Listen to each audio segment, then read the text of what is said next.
Morning 11 class. ये BS का third chapter का सेकंड पार्ट है।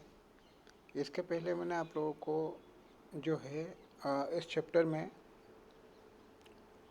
सेक्टर के बारे में बताया कि सेक्टर कितने प्रकार के होते हैं, हमारे बिजनेस सेक्टर क्या क्या होते हैं, ठीक है। और उसमें मैंने आपको निजी सेक्टर यानी कि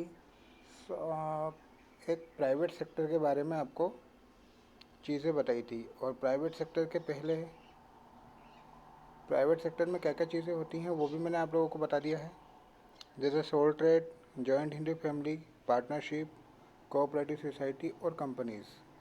ये सारी जो चीज़ें होती हैं वो प्राइवेट सेक्टर के अंतर्गत आती हैं। और ये प्राइवेट सेक्टर में जो चीज़ें पांचों चीज़ें जो बताई गई हैं इनके बारे में मैं आपको सेकंड चैप्टर में डिटेल वाइज बता चुका हूँ। अब हम बात करते हैं पब्लिक सेक्टर। पब्लिक सेक्टर यानी कि सार्वजनिक क्षेत्र होता है। तो इसका मीनिंग है कि आज के युग में विश्व के अनेक देशों में प्रजातांत्रिक शासन व्यवस्था लागू हो गई है। प्रायः इस प्रकार की शासन व्यवस्था में मिश्रित अर्थव्यवस्था की नीति अपनाई जाती है। ऐसी व्यवस्था में देश के औद्योगिक विकास का दायित्व निजी उद्योगपतियों के साथ साथ सरकार पर भी होता है। सार्वजनिक क्षेत्र से आशय ऐसे उद्योग एवं व्यावसायिक उपक्रमों से होता है जिनका स्वामित्व एवं प्रबंधन सरकार के हाथों में रहता है। इनका प्रबंध सरकार तो स्वयं करती है या वैधानिक आधार पर गठित संग्रह या निगम के द्वारा किया जाता है। सार्वजनिक क्षेत्र के अंतर्गत जो औद्योगिक, व्यापारिक एवं वित्तीय संस्थाएं आते हैं उन्हें सार्वजनिक या लोक उपक्रम, पब्लिक एंटरप्राइजेस कहा जाता है। सार्वजनिक क्षेत्र में स्थापित इन उपक्रमों को राजकीय उपक्रम भी या सरकारी उपक्रम, गवर्नमेंट एंटरप्राइजेस या स्टेट एंटरप्राइजेस कहा जाता है। इसके अंतर्गत क्या होता है कि सरकारी या लोक उद्योग और लोक उद्यम आदि नामों से भी इसको जाना जाता है। Indian oil corporation, Bharat heavy electronics, जीवन बीमा निगम आदि सार्वजनिक उपक्रम इसके उदाहरण हैं। तो यहाँ पर कंडीशन ये है कि जैसे क्या होता है कि ये किसी निजी हाथों में ज़रूर होता है, लेकिन इसका जो सेक्टर होता है वो क्या माना जाता है, गवर्नमेंट माना जाता है। जैसे कि भारत हेवी इलेक्ट्रॉनिक लिमिटेड जो भेल के नाम से जाना जाता है, भोपाल का एक गवर्नमेंट सेक्टर है, ठीक है। और जीवन बीमा निगम एलआईसी के बारे में सब जानते हैं, इंडियन ऑयल कॉरपोरेशन के बारे में सब जानते हैं।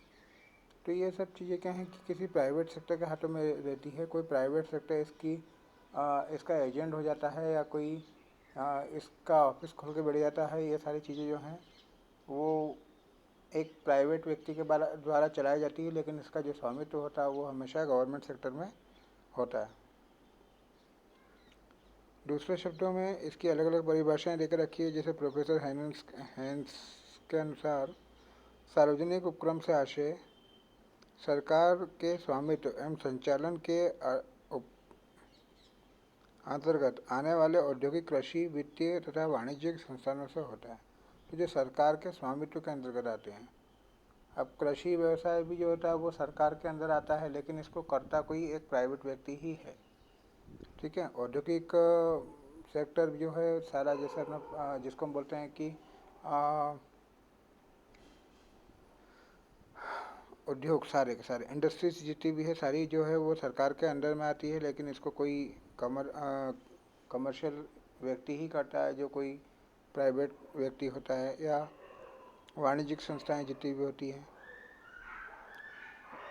माल्या के अनुसार सार्वजनिक उपक्रमों से आशय सरकारी स्वामित्व में स्थापित और नियंत्रित ऐसे स्वामित्व अथवा अर्ध स्वामित्व निगमों और कंपनियों से है जो औद्योगिक और वाणिज्यिक क्रियाओं में संलग्न हैं। सार्वजनिक उपक्रम से आशय ऐसे औद्योगिक, वाणिज्यिक या व्यापारिक उपक्रम से है जिसका स्वामित्व और प्रबंधन सरकार के हाथ में होता है।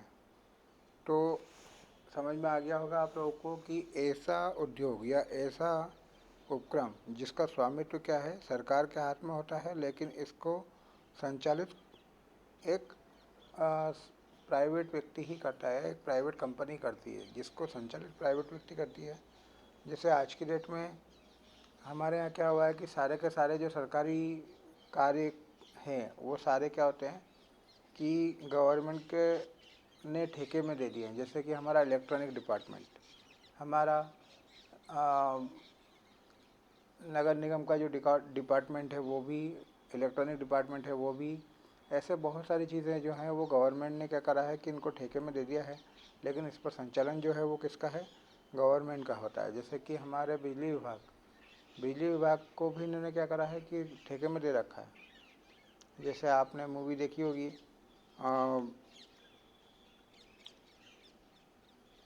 जिसमें STL के नाम की एक कंपनी थी जो कि इलेक्ट्रॉनिक काम करती है, इलेक्ट्रॉनिक कंपनी है जिसको गवर्नमेंट ने ठेका दे रखा है कि आप उस एरिया में पूरा इलेक्ट्रॉनिक यानी कि सबको बिजली दें। उसके बाद सार्वजनिक क्षेत्र या सार्वजनिक उपक्रम की विशेषता, इसमें क्या होता है, फर्स्ट पॉइंट ये कर रखा है कि राज्य का स्वामित्व होता है। तो लोक उपक्रमों का स्वामित्व सरकार अथवा सार्वजनिक सत्ता के हाथों में होता है। वस्तु एवं सेवाओं का उत्पादन या आपूर्ति, सार्वजनिक उपक्रमों द्वारा ऐसी वस्तुओं और सेवाओं का उत्पादन किया जाता है जिनका उत्पादन या आपूर्ति वैकल्पिक रूप से निजी क्षेत्र द्वारा संभव ना हो, किंतु इस आधार पर शिक्षा, सार्वजनिक स्वास्थ्य, कानून और न्याय हेतु सरकार द्वारा दी गई व्यवस्था को लोक उपक्रम की श्रेणी में सम्मिलित नहीं किया जाता है। ठीक है, तो नॉर्मली ऐसी चीज़ों का उत्पादन या ऐसी चीज़ों की आपूर्ति गवर्नमेंट सेक्टर में की जाती है जिसका उत्पादन जो होता है या जिसका वैकल्पिक रूप से निजी क्षेत्र के द्वारा कोई भी किसी प्रकार का उत्पादन या आपूर्ति संभव ना हो प्राइवेट सेक्टर के द्वारा। इसमें एजुकेशन और मेडिकल और लीगल और जस्टिस की जैसी कोई भी चीज़ें उसके अंदर नहीं आती, क्योंकि ये हमारे प्राइवेट सेक्टर में भी हो सकती है। उसके बाद है उपक्रमों का व्यापक क्षेत्र, सभी प्रकार की सरकारी संस्थाएं भले ही वे व्यावसायिक प्रकृति की हो या गैर व्यावसायिक प्रकृति की हो, सार्वजनिक उपक्रम मानी गई है। सरकारी स्रोतों में वित्त की प्राप्ति, सार्वजनिक उपक्रम में संचालन तथा स्थापन के लिए आवश्यक वित्त की व्यवस्था सरकारी खजाने से की जाती है। यदि सार्वजनिक उपक्रम सार्वजनिक निगम अथवा सार्वजनिक सरकारी कंपनी के रूप में होता है तब इसके समस्त अथवा अधिकांश शेयर सरकार द्वारा खरीदे जाते हैं। क्या होता है कि अगर सरकारी निगम जो होता है, सरकारी उपक्रम जो होता है, सरकारी निगम जो होता है, सरकारी कंपनी के रूप में अगर होते हैं तो इसके सारे के सारे जो अंश है वो किसके द्वारा खरीदे जाएंगे, सरकार के द्वारा मैक्सिमम। इसलिए यहाँ पर जो भी पैसा प्राप्त होता है वो सरकार के द्वारा प्राप्त होता है। उसके बाद सरकारी नियंत्रण एवं प्रबंधन, सार्वजनिक उपक्रमों का नियंत्रण और प्रबंध सरकार या किसी लोक सत्ता के हाथों में होता है। तो किसी एक लोक सत्ता जिसको हम बोल सकते हैं कि एक समाज का वर्ग जो होता है, मतलब कि कोई भी एक संगठित समाज, उसके हाथ में इसका नियंत्रण होता है या सरकार खुद इसका नियंत्रण करती है। एकाधिकार प्रवृत्ति के, सार्वजनिक उपक्रम सामान्यतः एकाधिकार प्रवृत्ति का होता है, अर्थात सरकार जिन वस्तुओं और सेवाओं का उत्पादन एवं पूर्ति करती है उन पर उसका एकाधिकार होता है। तो सरकार जिन चीज़ों का उत्पादन कर रही है उसका उत्पादन कोई अन्य प्राइवेट सेक्टर का व्यक्ति नहीं कर सकता। ये सरकार का एकाधिकार होता है, मोनोपोली होती है एक प्रकार से। अब इसके उद्देश्य क्या हैं? अब इसके उद्देश्य की अगर हम बात करें तो सबसे पहले समाजवादी समाज की स्थापना करना है। भारत में समाजवादी समाज की स्थापना के लक्ष्य को पाने के लिए महत्वपूर्ण उद्योग तथा जन उपयोगी सेवाओं को सार्वजनिक क्षेत्र के अंतर्गत लाना आवश्यक हो गया है। इसी कारण से देश में आर्थिक नियोजन हेतु बनाई गई पंचवर्षीय योजनाओं के अंतर्गत सार्वजनिक क्षेत्र का विस्तार किया गया है। तो समाजवादी समाज की स्थापना यानी कि क्या होगा कि अगर कुछ बिजनेस सरकार के हाथों में ना हो तो यहाँ पर क्या होगा कि एक प्रकार से एक समाज पर एक विशेष वर्ग का अधिकार हो जाएगा। तो सरकार ने क्या करा कि समाजवादी यानी कि समाज पर, पूरे देश पर हर व्यक्ति का बराबर अधिकार रहे, इसलिए इसने इस प्रकार की व्यवस्था लागू की है, इस प्रकार के सेक्टर लेकर आए हैं, इस प्रकार के बिजनेस लेकर आए हैं ताकि सार्वजनिक क्षेत्र के अंतर्गत इसका विस्तार हो सके। आर्थिक विकास में योगदान। देश में अनेक आधारभूत उद्योग एवं बुनियादी सेवाओं का विस्तार सार्वजनिक क्षेत्र में किया गया है। फलतः देश के आर्थिक विकास में तेजी आई है। क्षेत्रीय असंतुलन की समाप्ति। सरकार की आय प्राप्ति का स्रोत होता है ये। साधनों का उचित आवंटन। इस प्रकार से यहाँ पर 13-14 इसके उद्देश्य देकर रखे हुए हैं आपको। अब उसके बाद हम बात करते हैं इसके दोष क्या हैं। इसके दोष में अगर हम बात करें तो लाल फीताशाही को प्रोत्साहन दिया जाता है। सार्वजनिक उपक्रम प्रणाली का सबसे बड़ा दोष यह है कि इसमें सभी कार्य सरकारी कर्मचारियों द्वारा किए जाते हैं, अतः लाल फीताशाही को प्रोत्साहन मिलता है। लाल फीताशाही जिसको हम बोल सकते हैं कि यहाँ पर सारे काम जो होते हैं सरकारी कर्मचारी के द्वारा होते हैं, तो भेदभाव वाला काम हो जाता है। यहाँ पर स्वतंत्र नीति का अभाव पाया जाता है कि विभागीय नियमों का पालन करना अनिवार्य होने के कारण इसमें स्वतंत्र नीति का अभाव होता है। तो गवर्नमेंट सेक्टर के अंतर्गत गवर्नमेंट की पॉलिसी का पूरा आपको पालन करना अनिवार्य होता है। इसलिए यहाँ पर जो अगर आप प्राइवेटली कोई चीज़ सोचते हैं, प्राइवेटली अगर कोई चीज़ करना चाहते हैं तो उस पर आपका अभाव पाया जाता है, आप उसके लिए पॉलिसी नहीं बना सकते। अधिकारियों के स्थानांतरण में कठिनाई होती है। सार्वजनिक उपक्रम में उच्च अधिकारी के शीघ्र और बार बार स्थानांतरण से काफ़ी कठिनाई का सामना करना पड़ता है। तो क्या होता है कि जो बड़े लेवल पे जो कर्मचारी होता है उसका अगर बार बार ट्रांसफ़र होता रहता है तो हमें वहाँ पर काम करना काफ़ी कठिन हो जाता है। भाई भतीजावाद को प्रोत्साहन मिलता है। इनमें कार्य करने वाले व्यक्तियों का चुनाव स्वार्थी तत्वों के आधार पर किया जाता है और इस प्रकार भाई भतीजावाद को प्रोत्साहन मिलता है। तो इसमें क्या होता है कि इस सेक्टर में मैक्सिमम जो है, जैसे पुलिस डिपार्टमेंट या कोई भी डिपार्टमेंट हो हमारा, उस ये गवर्नमेंट सेक्टर के अंतर्गत आता है। तो इसके अंतर्गत क्या होता है कि पहले उन्हीं लोगों को एडमिट किया जाता है जो उनके भाई भतीजा हो, यानी कि उनके रिलेशन में हो। अगर बाहरी व्यक्ति अगर वहाँ पर आना चाहता है तो उनको बड़ी मुश्किल से वहाँ पर एडमिशन मिलता है। नीतियों में भेद होता है। सार्वजनिक उपक्रम को अनेक रियायतें दिए जाने से निजी उपक्रमों के प्रति अन्याय होगा। ठीक है, तो गवर्नमेंट सेक्टर को बहुत सारी रियायतें टैक्स में दी गई हैं, बहुत सारी रियायतें दी गई हैं। टैक्स के अंतर्गत, कानून के अंतर्गत बहुत सारी छूटें दे दी जाती हैं, तो जिससे निजी उपक्रम भेदभाव होता है।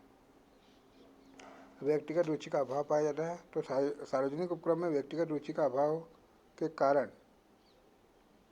काफ़ी हानि हो जाती है, जिससे सरकारी खजाना से पूर्ण किया जाता है। इस फलस्वरूप अतिरिक्त भार का बोझ करदाताओं पर पड़ जाता है। तो जब व्यक्ति ठीक से काम नहीं करता है, उसकी रुचि खत्म हो जाती है, गवर्नमेंट सेक्टर है, ठीक है, तो जो भी लॉस होता है उसको सरकारी खजाने से पूरा किया जाएगा और इसका भार जो होता है करदाताओं के ऊपर पड़ता है। अब गवर्नमेंट सेक्टर के और भी ऑर्गेनाइजेशन होते हैं, जैसे डिपार्टमेंटल यानी कि विभागीय उपक्रम या विभागीय संगठन, लोक निगम या सार्वजनिक निगम और सरकारी कंपनी।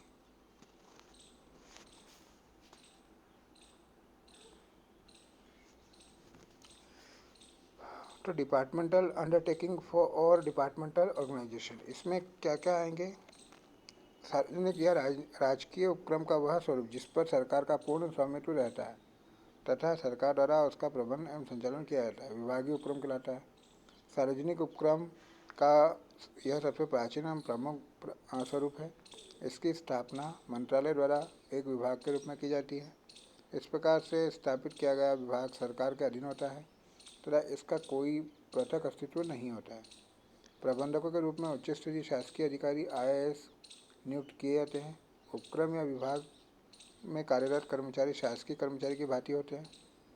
विभागीय उपक्रम केंद्र सरकार या राज्य सरकार के अधीन स्वामित्व में होता है, जैसे रेलवे डिपार्टमेंट, डाक, भारतीय दूरसंचार, भारतीय प्रतिरक्षा उद्योग आदि। तो ये जो होते हैं सरकार के नियंत्रण में कार्य करते हैं और ये अलग से एक डिपार्टमेंट होते हैं। इनके प्रमुख विशेषता क्या है कि ये पूर्णतः सरकार के नियंत्रण में है। प्राप्त आय को सीधे खजाने में जमा किया जाता है और व्यय भी खजाने से किए जाते हैं। इसका लेखा तथा अंकेक्षण अन्य सरकारी विभागों के द्वारा समान ही होता है। ये विभाग संसद के प्रति जवाबदेह होते हैं। इन पर केंद्र या राज्य सरकार का स्वामित्व होता है। इसमें कार्यरत सभी कर्मचारी सरकारी कर्मचारी कहलाते हैं। इसके गुण हैं कि आप इसके आय व्यय और इसके बजट, इसके लेखा आदि नियंत्रण में होने वाले धन का आप दुरुपयोग नहीं कर सकते। सरकारी आय में वृद्धि होती है। कार्यों में गोपनीयता बनी रहती है। पूंजी के अभाव की समस्या नहीं रहती है। उपभोक्ता का शोषण नहीं होता है। दोष देकर रखा हुआ है। राजनीतिक हस्तक्षेप की संभावना बनी रहती है। केवल लोकहित के कार्यों के लिए उपयुक्त होता है।